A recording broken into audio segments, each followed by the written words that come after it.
Well, this week, the head of one of Australia's largest media organisations started a fight with the world's most successful podcaster, Joe Rogan.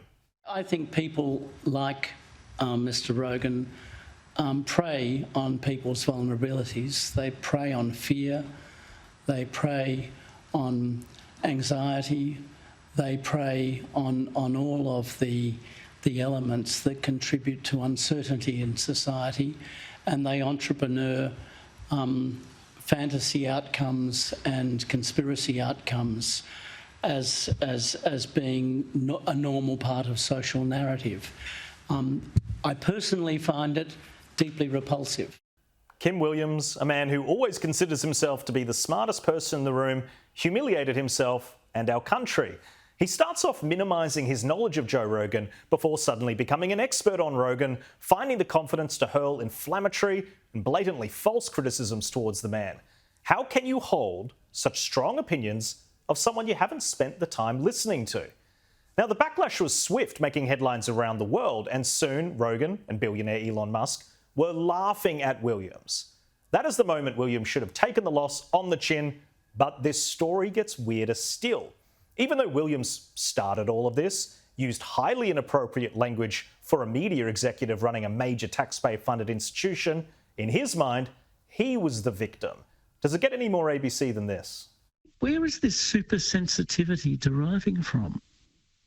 You make a comment in response to a legitimate question from a journalist.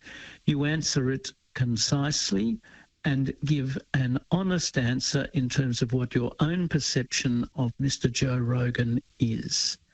And suddenly I get this huge pile-on from people in the most aggressive way, saying that I have a warped outlook on the world, that I am an embarrassment to our nation, that I am in some way unhinged, that I am a supreme example of arrogance and disconnection with Australian society, and all manner of things. I have to say to you, Raf, I just don't get it. I don't get it. Do you think they've got glass jaws? I really don't understand. I do think they've got glass jaws. I don't think they've got glass jaws. I think they've got glass corpus in toto. I mean, their whole body is made of glass. How can people react in such a frankly, demonic fashion? I really stand back in disbelief. Classic ABC, willing to lob the most outrageous grenades into the public, and then it's all tears and pulling the victim card when the public sentiment turns against them. Now, Williams is not fit to chair the ABC if he thinks a person having conversations on the internet is deeply repulsive. Anyone who has listened to a handful of Rogan podcasts knows he's a reasonable person driven by curiosity. He doesn't proclaim to be an expert on anything other than maybe mixed martial arts. And that is what the ABC is missing. It has no curiosity about any opinion or perspective outside the orthodoxy, and yet it wants to be the expert on everything. So just remember, Williams has told us exactly who he is and what he thinks of you.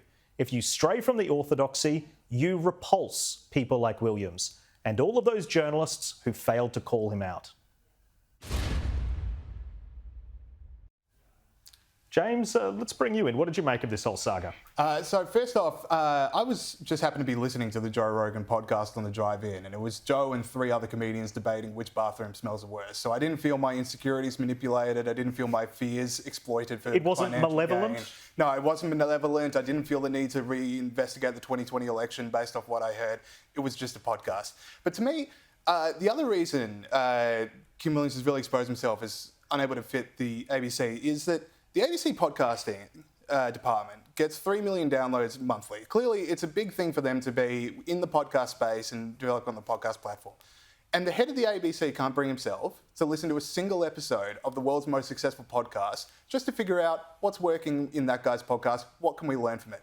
It is that approach to ABC which is so typical of them, of the money's guaranteed either way. We don't have to compete for viewers. We don't have to compete for advertising dollars. We get money for the government. It's the viewers who are wrong. Yeah, it's their behaviours that are wrong. We're doing the good stuff, so we don't need to try harder. We're doing the stuff we can be proud of, and it gets us popular at dinner parties. We don't need to take any lessons from successful organisations here or overseas.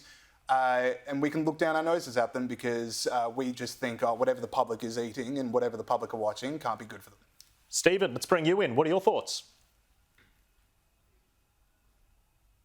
Master strategist, because nobody's talking about the fact that he asked for more than $1.1 billion a year.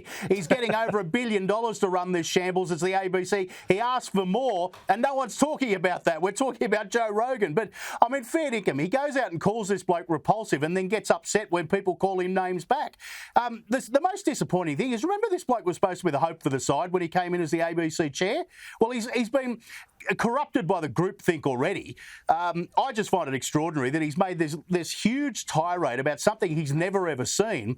And if he thinks that that Joe Rogan's repulsive now and manipulating a generation of youth, imagine what he would have thought if he had seen Joe Rogan back in the Man Show days. Goodness me. Yeah, it's all very cringe, and I think it really let our country down.